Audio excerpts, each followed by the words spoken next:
Hello and welcome back to the channel. So you're going travelling and have decided to visit Myanmar, formerly known as Burma. Great choice, as you'll be discovering a land that's full of wonder and tradition. Food in Burma is a big part of the culture, and I have compiled a list of 11 foods that you must try when visiting. So in no particular order, let's begin our countdown. Number 10 on our list is Lepet Thop. Did you know that Burma is a big producer of tea, but it is largely consumed within the country itself rather than exported? It is believed that tea production began 800 years ago in Burma, and today it is grown in the foothills of Shan State, where the temperate weather provides ideal growing conditions. A vast majority of it is eaten rather than drunk. Yes, that's right, Burmese people consume more tea by eating than by drinking it. Tea is eaten in a dish called Lepet Thop, which is a salad dish that is consumed either as a snack or as a dish in a main meal. Young tea leaves are picked and fermented in vats or underground for 3 to 6 months at a time before they are served mixed with fried legumes, peanuts, vegetables and a small amount of chilies in a traditional salad. You can easily find Lepet Thop as a dish on restaurant menus or from street vendors. Burmese people will also serve Lepet Thop to house guests as a snack to make them feel welcome. Number 9 on our list is Berbyo. Berbyo in Burmese is literally translated as boiled peas, and this is what this dish is: boiled yellow peas. The peas are sprouted before being boiled and eaten, usually for breakfast. The sprouting provides the peas with increased nutrients, and this dish is suitable for vegans. Burmese people do not usually make this dish at home. Instead, they would purchase this from street vendors who would hawk their wares early in the morning. If you want to buy some berbyo, make sure you get up early in the morning, as the vendors only make one batch a day. The peas are usually eaten with a type of flatbread called balata, or with sticky black rice, both of which are delicious. Number 8 on our list is Shan noodles, or Shan Khao Swear as it's called in Burmese. This is a dish that originated from the Shan region of Burma, which is a region to the east, but it can now be found all over the country.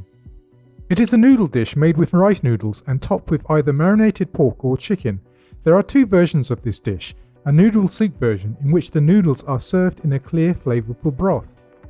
The other is a dry version in which the broth is served on the side as an accompaniment to the noodles. What makes this dish particularly flavorful is the addition of pickled mustard greens as a garnish.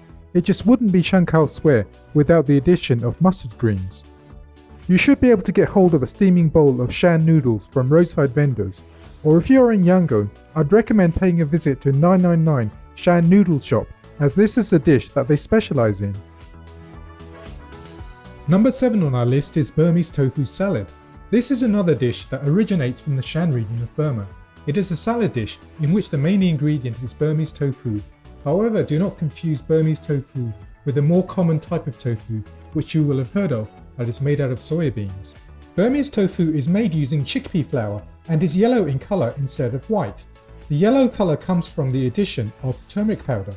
In a Burmese tofu salad, the tofu, or tobu as Burmese people call it, is sliced into potato chip-sized pieces and mixed together with other ingredients such as garlic oil, cilantro, chilies, tamarind juice, shrimp powder, fish paste, peanut and kaffir lime leaves. These ingredients are then mixed together in a bowl and served to you. The taste of this salad is totally unlike Western salads, as the saltiness of the fish sauce and the sweet and sour notes of the tamarind juice are the first notes to stimulate your palate. Then as you chew into the tofu, it finishes off with a soft, creamy consistency. Burmese tofu salad is a popular street food, and if you want to try it, just pick any of the street-side vendors that you like the look of. If you want to try it in a restaurant surrounding, then Nantai in Yangon is well worth a visit. Number 6 on our list is Burmese milk tea. I had mentioned previously that the Burmese like to eat fermented tea leaves in a salad called Lepet Thop. Well, they are also big tea drinkers, and a visit to Burma is not complete without sampling the local brew. Be prepared to have your tea strong and sweet because that is the default way of serving it. The tea is served white by the addition of both evaporated milk and sweetened condensed milk from cans. Fresh milk is rarely, if ever, used in tea. Although alcohol is available in Burma, the culture evolves around tea houses where people would meet up to socialise with friends, to discuss politics or to catch up on the latest gossip. You don't have to walk far down the street of any town to come across a tea shop. Just go into one and sit down on one of the low plastic stools gathered around the table. When you have ordered your tea, it is usual for the waiting staff to bring you snacks such as samosas, Chinese donuts called yudia, or various fried pastries to your table that you haven't ordered. Don't worry, this is quite normal and you only have to pay for the snacks that you eat. The rest they will take back. So to sample authentic tea culture, do visit one of the traditional tea houses, or Le Pays Zane as they are called. However, as they tend to have mainly male clientele, a new breed of upmarket tea houses have started appearing to appeal more to ladies and families. One such shop is called Rangoon Tea House in Yangon. At number 5 we have palm toddy, or tanye as it's called in Burmese. Tanye is the second beverage on our list, and it is a fermented sap or juice from palm trees. Palm toddy is made in the countryside where the palm trees are grown. How it is made is that brave young men with a head for heights would climb up to the top of a tree during the evening time and chop off the front and hang a ceramic pot underneath the branch to collect the dripping sap. The sap is left to collect in the pot where it would ferment naturally. The fermentation process gives the juice a mild alcoholic content. The pots are collected 2 times a day, once in the morning and once in the afternoon. The toddy collected in the afternoon having a slightly higher alcohol content. The drink is pale white in colour and has a slightly sweet taste to begin with, finishing off with a mild sour note. It is also a refreshing drink to have on a hot day. You will not find Burmese palm toddy being sold in the cities. Instead, you will have to go out into the rural countryside to get hold of some. If you are in Mandalay, you may be able to get hold of someone with local knowledge or go on a tour so that they will drive you an hour or so to a village that makes the toddy. Once there, you can experience the toddy under a palm thatched hut.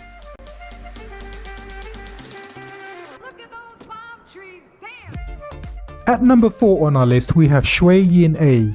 This is the first dessert on our list and it's called Shui Yin A, which literally means golden heart cooler. This dessert is eaten all year round in Burma, but it is especially popular in April time when it's Thinjan or the Burmese New Year. It is made with delicious pieces of sago, agar jelly, sticky rice and bread covered in a chilled sweetened coconut milk. Very refreshing on a hot summer's day. Because this dessert does not contain any milk or animal products, it is suitable for both vegetarians and vegans. The best place to experience a bowl of Shui Yin A if you're in Yangon is in Bojo Aung San Market, or Scott Market as it was formerly known as.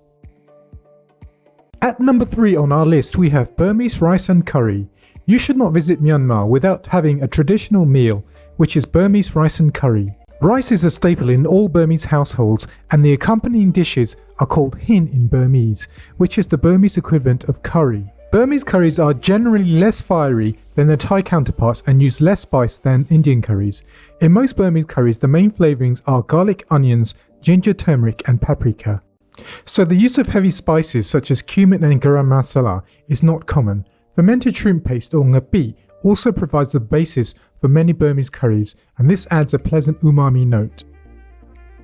Unlike Western food culture where each person has their own dish, the various dishes are placed centrally in the middle of the table and shared communally. Burmese people also eat with their right hand, although the use of a spoon and fork is also just as popular. The reason that people eat with their hand is because Burmese people love mixing in the oily and oniony sauce or gravy in a curry into their rice before placing it into their mouth. This makes for a very pleasant and satisfying experience, so why not try eating with your hand while you're there? A good place to eat rice and curry in Yangon is at a restaurant called Feel. The variety of curries and dishes that they offer means that you will certainly find something that you love. If you're in Mandalay, a must-try restaurant on your list would be Downland Ji.